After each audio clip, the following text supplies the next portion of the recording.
What's the morale at camp there today, Zach? Well, we don't see anything until the afternoon, Dan, but Okay. you have to think it's positive. I mean, this is mostly what the Browns expected. I think it drug out a little longer, and we certainly have the uncertainty with an NFL appeal.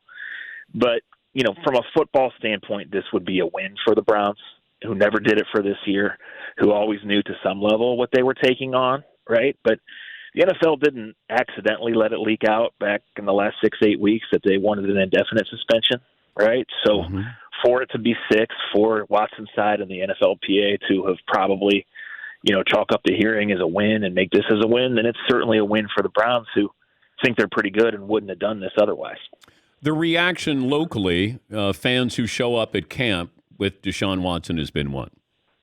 Fine. Now, there's only been one day of open camp, and it was kind of muted, but no protesters, nothing I heard. The team has been very coordinated but subtle and using social media to get him out there. He's only been made available twice to reporters.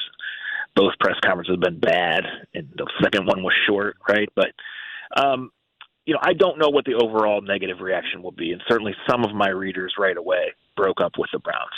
But I think as far as being here and judging this morning, judging the last few weeks of Browns fans and people invested here, I think it's been positive to Deshaun Watson, and I think it's a belief that this will eventually go away and that people will support him. I know that's what the team has thought going way back. So I think this was longer and more drawn out than anyone expected, but I think the Browns always were prepared to some level for this. Got a question for Deshaun Watson that you would want him to answer? That I haven't thought about that because he hasn't really directly answered anything, and we also haven't been able to ask him any football questions, right? So he has maintained his innocence, and he's been direct in doing that. Now, the ruling obviously is in conflict with that, and some of it was out there. But I just go back, Dan, to this trade was made, on a Friday in mid-March. The NFL owners' meetings were a couple of weeks later. This was construed to us off the record and, just in ways things go as this was kind of going to be the outcome, that Deshaun Watson made some mistakes but didn't do anything, really over the top, and that the team was going to swallow this. There was a sense of desperation here. Obviously, when you and I last talked, it was pretty clear they were going to break up with Baker Mayfield.